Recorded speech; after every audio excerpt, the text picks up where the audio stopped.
Good morning, and thank you for joining me on what is turning into be quite a crispy, cold autumn fall day. Made a bit of a rookie mistake, really.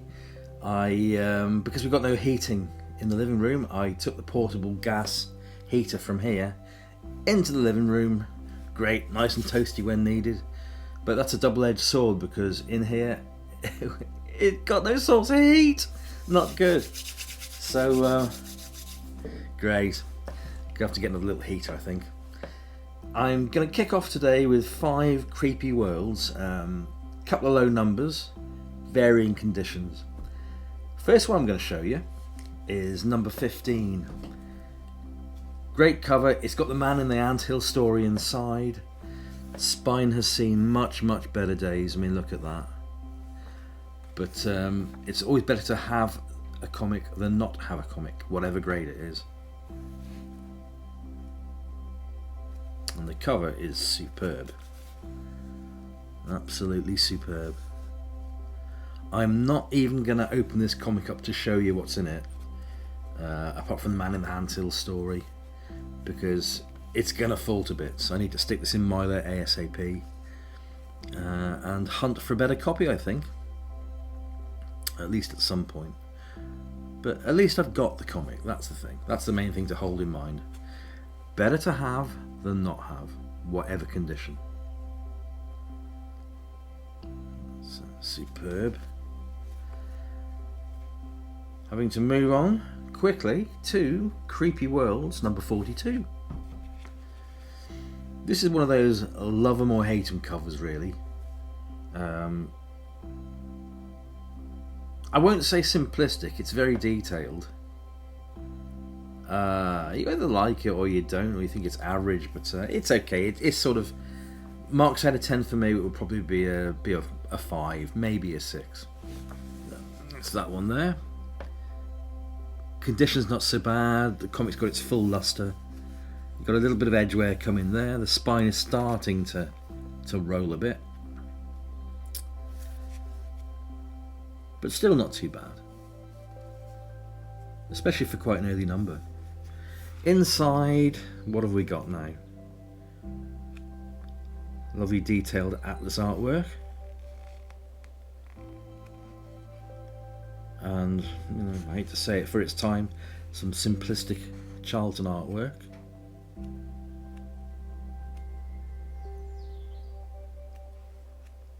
Nothing that really enthralls me yet. No capes and cowls that I can see. But the sci-fi stories certainly make up for it.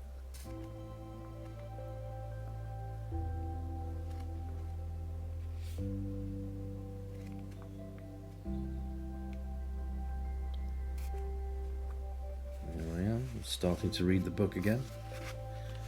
Fatal Error number 1. Lovely artwork.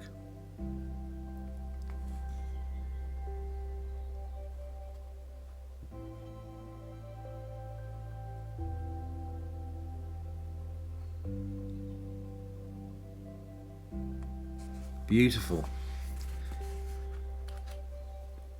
Agent from Space.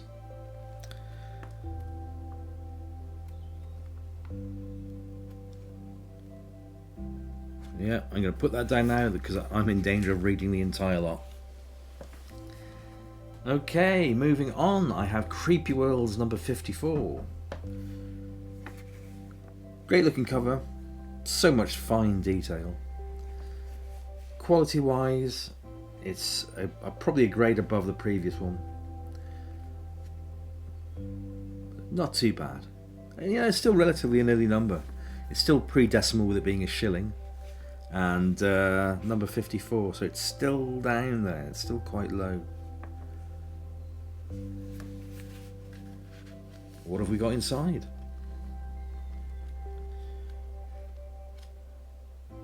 Oh, just discovered a nasty paper tear and a fold. So whenever I see one of those, always put it back to how it should be, because you don't want that to happen, do you? There we go. as good as that's going to get. I think over the years I've become far more tolerant of the condition of my books, really. Once was anything in sort of a, very good or fine condition I just dismiss. It would have to be up to sort of like very fine, getting up to near mint sort of thing on anything. But going into foreign comic collecting, where I basically ignore homegrown US books because I've kind of had my fill of all that. Foreign comic collectors never used to keep their comics, and I'm including the UK market as well, didn't really keep their books in pristine condition. So that brought my tolerances like right down. There's certain books you just can't expect to find in like a near mint condition. It just doesn't happen,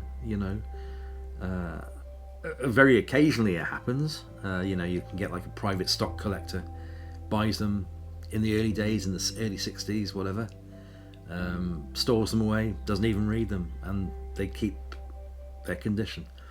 But as a rule of thumb, the older the book, the lesser the quality. I mean, that can be said to a certain degree for the US homegrown.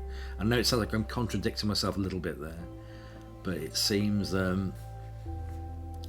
comic book collectors from over the world didn't keep their comics in the condition that some US collectors kept their books. I'm trying to choose my words very carefully here, and you've got to remember that in those early days there were no such things as bagging and boarding your comics.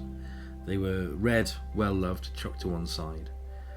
But I think the US collectors read their comics carefully, placed them to one side carefully,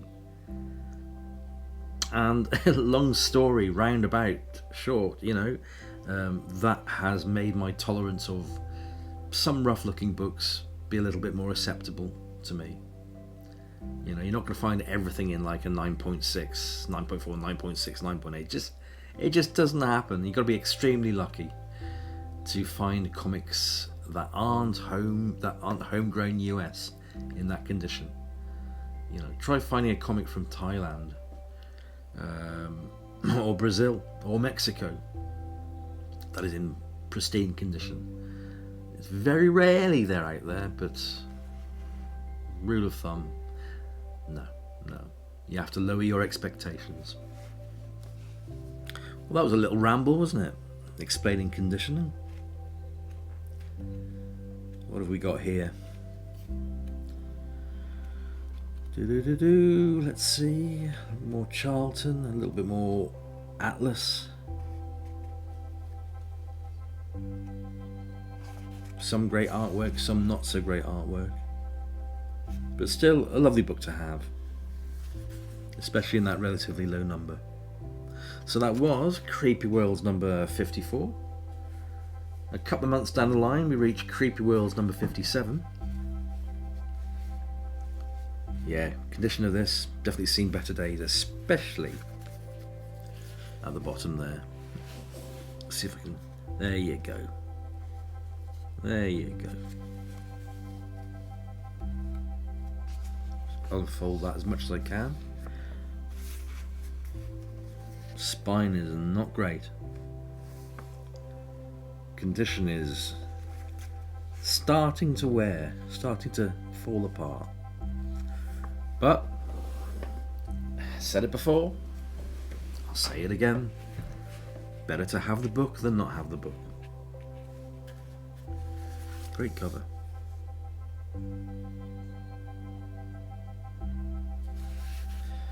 And what have we here? Gently, gently. Al Williamson art.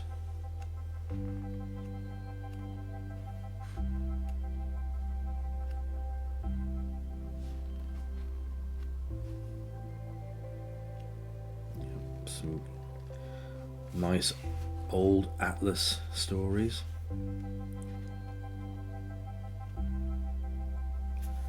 The Hunter's Prey. How many times have I seen that published in an Allen class issue? Quite a few.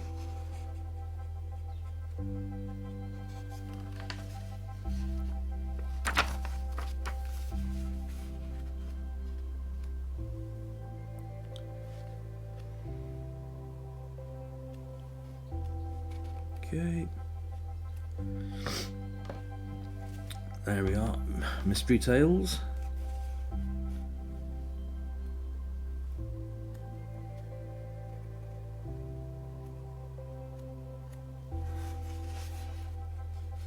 Yeah, not a bad comic. I would call this one Seaside Fair. Lovely how it's kept that lovely deep purple colour. Hasn't really faded. Could do with a heavy weight being pressed on it though. Flatten that book. This one is Creepy Worlds 169. And I think this is the last one I got from the lady seller that I bought rather a lot from. Fantastic condition, as they all are, that she sold me.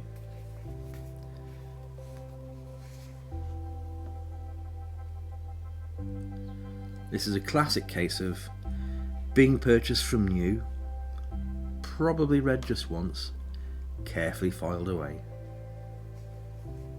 Completely flat, great condition, no splits, no tears, no sign of creases or anything. You know, if only all my comics were like that.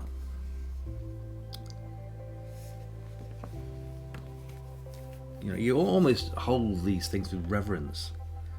They've been through decades and decades and haven't been subject to wear and tear.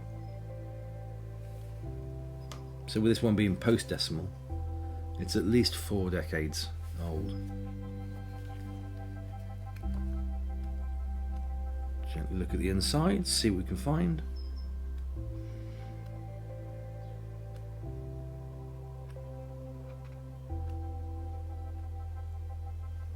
Yeah, the Jaguar.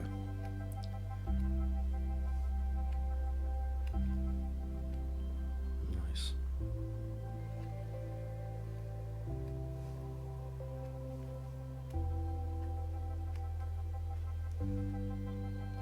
Ghost girls don't play football. Now that's a headline, isn't it?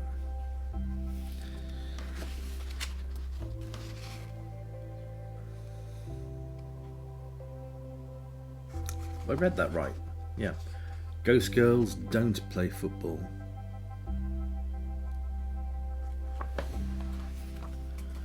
Very nice.